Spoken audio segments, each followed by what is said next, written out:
नमस्कार दोस्तों, आपका स्वागत है यूपी मेंटोर में। तो हम आज पढ़ेंगे संपूर्ण हिंदी व्याकरण एवं साहित्य का मेगा रिवीजन करेंगे, जिसमें हमने 450 से ज़्यादा इम्पोर्टेंट क्वेश्चंस लिए हैं, जो कि यूपी पुलिस और अन्य प्रतियोगी परीक्षाओं के लिए बहुत ही ज़्यादा इम्पोर्टेंट है। तो चलिए शुरू करते हैं। तो क्वेश्चन नंबर 1 देखते हैं। रचना के आधार पर संज्ञा के कितने भेद होते हैं? तो 2 होते हैं, यथार्थवाचक और भाववाचक। प्राचीन हिंदी के अनुसार संज्ञा के भेद, तो प्राचीन हिंदी के अनुसार होते हैं 5 भेद संज्ञा के। अगला क्वेश्चन देखते हैं। आधुनिक हिंदी में संज्ञा के भेद कितने होते हैं? जो आधुनिक हिंदी है उसमें व्यक्तिवाचक, जातिवाचक और भाववाचक 3 प्रकार होते हैं संज्ञा के। अगला क्वेश्चन है, शहर शब्द में कौन सी संज्ञा है? तो शहर में जातिवाचक संज्ञा है, क्योंकि सभी शहरों के बारे में बता रही है ये, ठीक है। अगला क्वेश्चन, नई दिल्ली या आगरा में कौन सी संज्ञा है? तो ये एक व्यक्तिवाचक संज्ञा हो जाएगी। अगला क्वेश्चन देखते हैं। क्या व्यक्तिवाचक संज्ञा का बहुवचन बन सकता है? तो नहीं, यह सदैव दृश्य एवं एक वचन होती है। तो जो व्यक्तिवाचक संज्ञा है, उसका बहुवचन नहीं बना सकते, ये सदैव एक वचन होती है, ठीक है। आगे देखते हैं। भाववाचक संज्ञा का बहुवचन बनाने पर वह क्या बन जाता है? तो वो जातिवाचक संज्ञा बन जाती है। जैसे कि लंबाई, तो लंबाई क्या है? भाववाचक है। और इसका हम बहुवचन बनाएंगे तो वो लंबाइयाँ हो जाएगा, ठीक है। तो एक प्रकार जातिवाचक शब्द बन जाता है। अगला क्वेश्चन देखते हैं। भाववाचक संज्ञा का निर्माण कितनी तरह से होता है? तो 5 प्रकार से कर सकते हैं भाववाचक संज्ञा का निर्माण। जातिवाचक, विशेषण, क्रिया, सर्वनाम और अव्यय, इन सभी के द्वारा हम भाववाचक संज्ञा का निर्माण कर सकते हैं। मिठास में कौन सी संज्ञा है? तो मिठास में भाववाचक संज्ञा है, क्योंकि ये अदृश्य एहसास है एक तरह का, ठीक है, मिठास। तो मिठाई में कौन सी संज्ञा है? तो मिठाई में हो जाएगी जातिवाचक संज्ञा, जैसे जिसके जैसे और हो, ठीक है। चलिए आगे देखते हैं। अब देखते हैं हम सर्वनाम। तो सर्वनाम के कुल कितने भेद होते हैं? तो सर्वनाम के 6 भेद होते हैं, ठीक है। और सर्वनाम शब्दों की कुल संख्या कितनी है? जो सर्वनाम शब्द है उनकी संख्या कितनी? 11 संख्या है। पुरुषवाचक सर्वनाम के कितने भेद हैं? तो 3 भेद हैं, उत्तम, मध्यम और अन्य। मैं और हम किस पुरुषवाचक के उदाहरण है? तो मैं और हम जो है उत्तम पुरुषवाचक के उदाहरण है, ठीक है। फिर है आप या स्वयं, किस सर्वनाम का उदाहरण है? तो ये निजवाचक सर्वनाम का उदाहरण है, आप या स्वयं। अपनी बात हो रही है, निज की बात हो रही है, ठीक है। वाक्य में शुरू में लगातार 2 सर्वनाम आ जाएं तो क्या होता है? तो क्या होता है? ये निश्चयवाचक सर्वनाम हो जाता है। अगला क्वेश्चन देखते हैं। यदि सर्वनाम के तुरंत बाद संज्ञा आ जाए तो वह क्या कहलाता है? तो वो सार्वनामिक विशेषण कहलाता है। इंपॉर्टेंट है आपके लिए, यूपी कांस्टेबल के बहुत ही ज़्यादा इंपॉर्टेंट। तो लास्ट तक वीडियो में जुड़े रहें और वीडियो को लाइक भी कर दें और चैनल को सब्सक्राइब भी कर दें। कोई और कुछ कैसे सर्वनाम है? तो ये एक प्रकार के अनिश्चयवाचक सर्वनाम है। जो और सो किस सर्वनाम को दर्शाते हैं? तो ये संबंधवाचक सर्वनाम को दर्शाते हैं। इंपोर्टेंट है। दरवाजे पर कोई है में कोई क्या है? तो इसमें अनिश्चयवाचक सर्वनाम है, कोई इसमें पता नहीं पड़ रहा कौन है। चलिए आगे देखते हैं।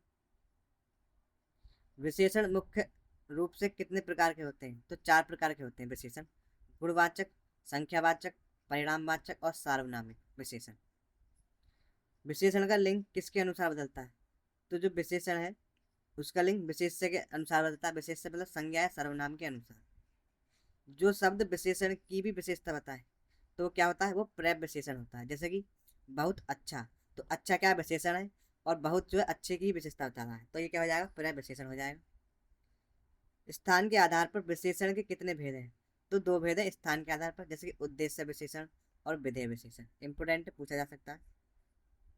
विशेषण की कुल अवस्था कितनी होती है? तो विशेषण की कुल 3 अवस्थाएं होती है, मूल अवस्था, उत्तर अवस्था और उत्तम अवस्था, ठीक है। महान शब्द की उत्तरावस्था और उत्तम अवस्था क्या है? तो जो उत्तर अवस्था है वो है महत्तर, और जो उत्तम अवस्था हो जाएगी महत्तम हो जाएगा। करेला कड़वा है वाक्य में विशेषण की कौन सी अवस्था है? तो इसमें मूल अवस्था है, किसी से तुलना नहीं, ठीक है, किसी से तुलना नहीं की गई इसमें, इसलिए ये क्या हो जाएगी? मूल अवस्था। रमेश विकास से अच्छा है में कौन सी अवस्था है? तो ये उत्तरा अवस्था हो जाएगी, इसमें 2 के बीच तुलना की जाती है, ठीक है, उत्तरा अवस्था में। चलिए आगे देखते हैं। तो उसी तरह है जैसे कि इंग्लिश में सुपरलेटिव और कंपैरेटिव डिग्री होती है ना, वही है। आगे देखते हैं। आधारशिला क्रिया देखेंगे, वर्ब। तो सकर्मक अकर्मक पहचानने का ब्रह्मस्त्र। क्या प्रश्न को हमेशा कर्ता और क्रिया के बीच लगाकर देखें, ठीक है। तो क्या लगाएंगे तो हमें उस सकर्मक और अकर्मक पहचानने में आसानी होती। रचना की दृष्टि से क्रिया के कितने भेद हैं? तो 2 भेद हैं, सकर्मक और अकर्मक। तो पक्षी आकाश में उड़ते हैं, ठीक है, आसमान में उड़ते हैं, ये कैसी क्रिया है? तो अकर्मक क्रिया है।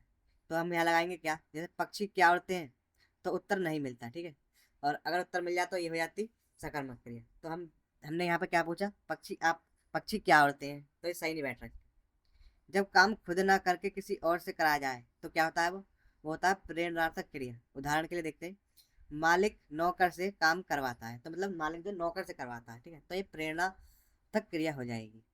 प्रेरणार्थक क्रिया के प्रत्यय क्या है, तो इसमें आना और बाना लगता है, ठीक है। जो आना लगता है वो प्रथम प्रेरणार्थक होता है और बाना लगता है द्वितीय प्रेरणार्थक में, ठीक है। प्रेरणार्थक याद रखना इंपॉर्टेंट है। एक क्रिया के तुरंत बाद दूसरी क्रिया हो तो पहली क्रिया क्या कहलाती है, तो ये पूर्वकालिक क्रिया कहलाती है। उदाहरण के लिए चाय पीकर बैठ गए। चलिए अगला क्वेश्चन देखते हैं, संज्ञा सर्वनाम और विशेषण से बनने वाली क्रिया क्या कहलाती है, तो ये नाम धातु क्रिया कहलाती है। उदाहरण के लिए लात से लतियाना बन गया, ठीक है। चलिए आगे देखते हैं। अब देखते हैं व्याकरण के नियम, लिंग और वचन। तो इकारांत और इकारांत शब्द प्राय किस लिंग के होते हैं, तो इकारांत होते हैं ये स्त्रीलिंग से होते हैं ज़्यादातर। लिंग पहचानने की सबसे अचूक ट्रिक क्या है, तो शब्द के आगे मेरा मेरी या अच्छा अच्छी सर्वनाम लगाने से हम लिंग की पहचान होती है कि स्त्रीलिंग है या पुल्लिंग, ठीक है। अक प्रत्यय वाले पुल्लिंग शब्द का स्त्रीलिंग कैसे बनता है, जैसे कि लेखक, तो लेखक में इका लगा देंगे तो हम लेखिका बन जाएगा, ठीक है। तो ये जो अक प्रत्यय वाले पुल्लिंग शब्द है उनको जो है स्त्रीलिंग बनाने की क्वेश्चन है। चलिए आगे देखते हैं। ता प्रत्यय वाले शब्दों जैसे नेता दाता का स्त्रीलिंग क्या बनता है, तो इसमें त्री लगा दिया जाता है, जैसे नेत्री और दात्री हो जाए। तो चलिए आगे देखते हैं। वचन, बहुवचन बनाते समय बड़ी ई दीर्घ ई किस मात्रा में बदल जाती है, तो ये छोटी ई बन जाती है, ठीक है। जैसे कि उदाहरण की दवाई, तो दवाई का दवाइयाँ हो जाएगा और झाड़ी का झाड़ियाँ हो जाएगा। तो जो बड़ी ई होती है ये छोटी ई बन जाती है बहुवचन बनाने। कौन से शब्द सदैव बहुवचन में प्रयोग होते हैं, तो प्राण, हस्ताक्षर, दर्शन, आंसू, होश, बाल और लोभ, ये शब्द सदैव बहुवचन में प्रयोग होते हैं। इंपोर्टेंट है, याद रखना है। कौन से शब्द सदैव एक वचन में प्रयोग होते हैं, तो कौन से होते हैं, जनता, वर्षा, प्रजा और चर्चा, ये सारे ही शब्द एक वचन में प्रयोग होते हैं हर समय। चलिए अब देख लेते हैं व्याकरण के नियम, जो काल होते हैं उनके प्रकार। इससे एक दो क्वेश्चन जरूर आता है, ठीक है। टोटल कितने होते हैं, 14 काल होते हैं। तो जो भूतकाल है उसके क्या भेद होते हैं, 6 भेद होते हैं। तो इसी तरह क्वेश्चन भी बन जाता है कि भूतकाल के कितने भेद हैं, ठीक है, याद रखना है आपको। वर्तमान काल के कितने भेद होते हैं, 5 भेद। और भविष्य काल के कितने भेद होते हैं, तो 3 भेद होते हैं भविष्य काल। तो देखते हैं क्या करें क्वेश्चन। क्रिया के अभी अभी पूर्ण होने का बोध हो, बोध कौन सा काल कराता है, तो ये कौन सा कराता है, ये होता है आसन्न भूतकाल। जैसे उदाहरण मैंने पढ़ा है, मतलब कि अभी अभी क्रिया का बोध हो रहा है, अभी अभी हुई है क्रिया, तो ये हो जाएगा आसन्न भूत। आगे देखते हैं क्वेश्चन नंबर दूसरा। रहा था रही थी किस काल की पहचान है, तो ये अपूर्ण भूतकाल की पहचान है, ठीक है। तो काम जारी है इसलिए क्या हो जाएगा, यहाँ अपूर्ण भूतकाल हो जाएगा। अगला क्वेश्चन देखते हैं। यदि बीते समय में एक कार्य दूसरे पर निर्भर है तो ये क्या हो जाएगा, ये हेतु हेतु मत भूतकाल हो जाता है, ठीक है। यदि तुम पढ़ते तो सफल हो जाते, तो इसमें एक कार्य दूसरे कार्य पर डिपेंड है, तो यही इसकी पहचान है, ठीक है। ये पूछा जाता है, इंपोर्टेंट है, हेतु हेतु मत भूतकाल। बीते यदि बीते समय में एक कार्य दूसरे पर निर्भर हो, ठीक है, यही इसकी पहचान है। चलिए आगे देखते हैं। ता होगा, ती होगी, जैसे वह पढ़ती होगी किस काल को दर्शाता है, तो ये संदिग्ध वर्तमान काल को दर्शाता है, क्योंकि इसमें संदिग्ध है, ठीक है। अब देखते हैं आगे। शायद कल यहाँ शिलान्यास होगा, यह कौन सा काल है, तो ये संभाव्य भविष्य काल, क्योंकि यह संभावना जताई जा रही है। क्रिया कब हुई यह पता ना चले तो कौन सा काल होगा, तो ये सामान्य भूतकाल हो जाएगा। जैसे रमेश घर आया, तो इसमें हमें पता नहीं पड़ रही कब आया कैसे आया, ठीक है, तो ये सामान्य भूतकाल हो जाएगा। चलिए आगे देखते हैं। अब देखेंगे हम व्याकरण के नियम, वाच्य और कारक। तो वाच्य कितने प्रकार के होते हैं, तो 3 प्रकार के होते हैं। कौन कौन से, कृतवाच्य, कर्मवाच्य और भाववाच्य। अगला क्वेश्चन, जहाँ असमर्थता या व्यवस्था का भाव हो, जैसे मुझसे चला नहीं जाता, ठीक है, वहाँ कौन सा वाच्य हो जाता है, तो यहाँ भाववाच्य हो जाता है, ठीक है। यहाँ पर क्रिया के न होने का भाव होता है। मुख्यमंत्री के द्वारा घोषणा की गई, यह कौन सा वाच्य है, ये कर्मवाच्य है। अब देखते हैं कारक। तो जब साधन का प्रयोग हो, जैसे पेन से लिखा, तो कौन सा कारक हो जाता है, इसमें करण कारक हो जाएगा। से या के द्वारा का यूज होता है इसमें। चलिए अगला क्वेश्चन देखते हैं। जब अलगाव का भाव हो, जैसे बच्चे बस से उतरे, तो कौन सा कारक हो जाएगा इसमें, तो इसमें अपादान कारक हो जाएगा।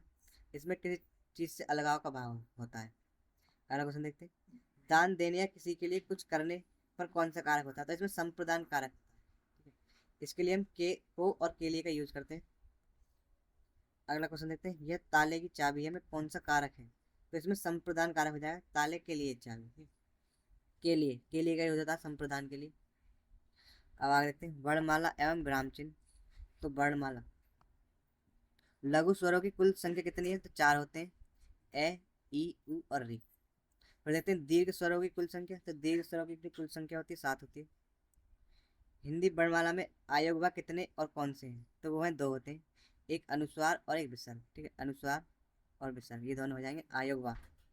अगला क्वेश्चन देखेंगे, वर्णमाला में कौन से 3 अक्षर स्त्रीलिंग होते हैं? तो ई, बड़ी ई और डी।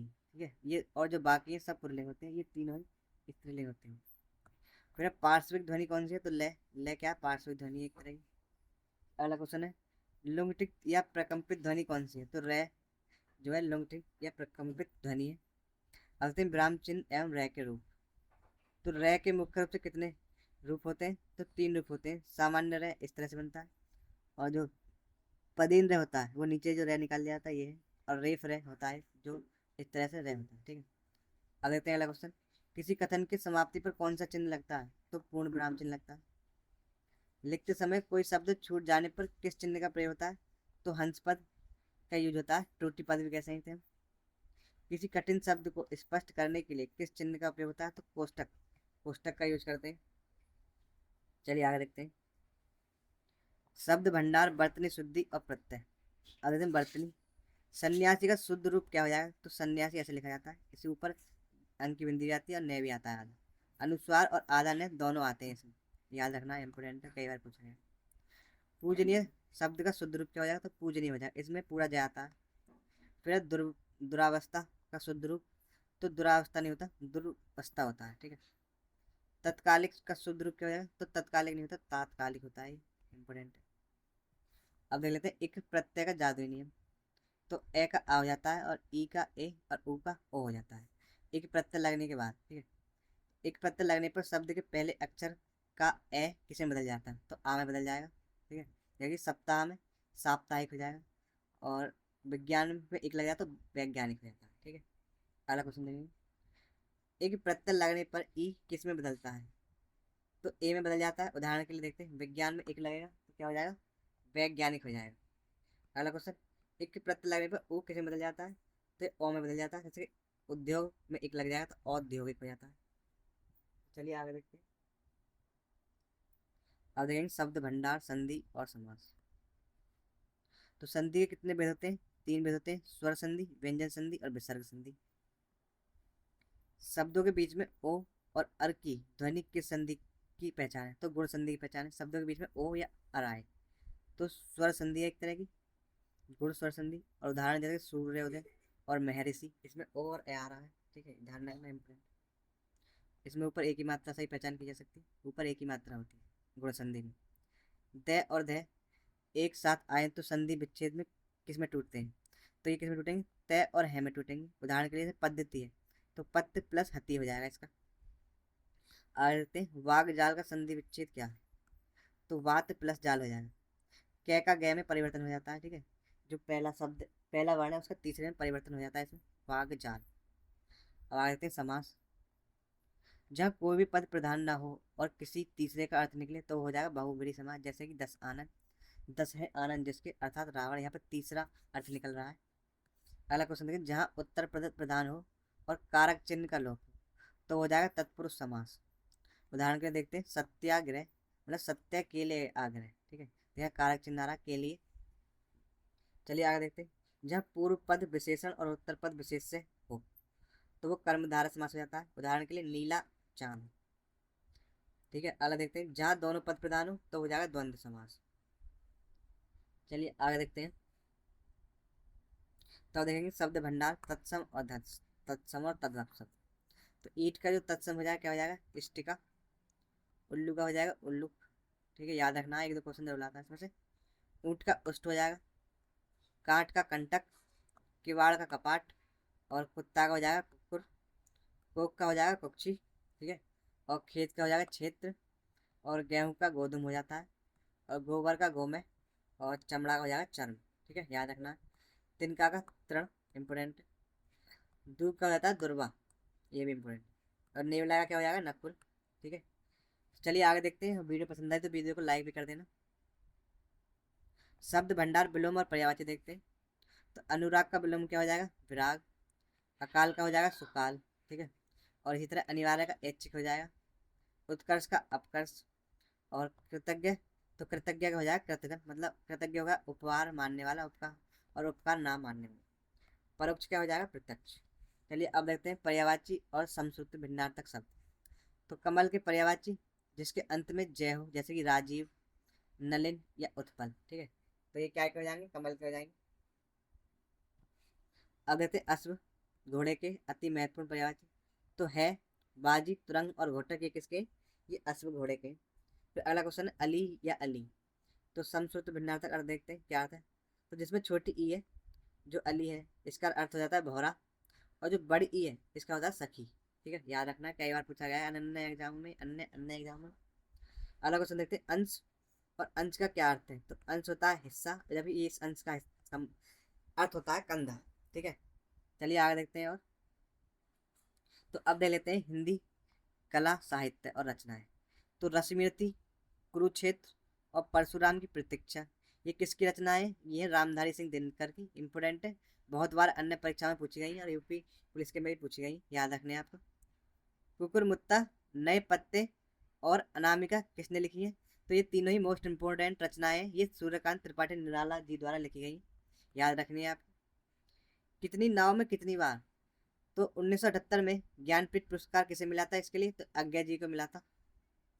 तितली, इरावती और आंसू किसकी कृतियां हैं, ये जयशंकर प्रसाद के, इंपोर्टेंट है बहुत ज्यादा। तो जो अधूरी रचना कौन सी रहेगी, आंसू, जो अधूरी रचना थी इनकी। मीराबाई के गुरु का क्या नाम था। तो संत रैदास थे वो। ठीक है, इन्हें रविदास ही बोलते हैं। अष्टछाप की स्थापना किसने की थी। तो विठल नाथ ने की थी अष्टछाप की स्थापना, इंपोर्टेंट। भारतीय संविधान में हिंदी को राजभाषा की मान्यता कब मिली। तो 14 सितंबर को दी गई थी, इसलिए हिंदी दिवस मनाया जाता है। ठीक है, राष्ट्रीय हिंदी दिवस 14 सितंबर को मनाया जाता है। विश्व हिंदी दिवस कब मनाया जाता है। तो ये 10 जनवरी को मनाया जाता है। तो हमारे यहाँ पर इंपोर्टेंट क्वेश्चंस खत्म हो चुके हैं। तो अगर आपको वीडियो अच्छी लगी तो लाइक करना और चैनल को सब्सक्राइब कर लेना। अगर आपको इसका पीडीएफ चाहिए तो हमारे टेलीग्राम को ज्वाइन कर लें। बहुत बहुत धन्यवाद वीडियो लास्ट तक देखने के लिए।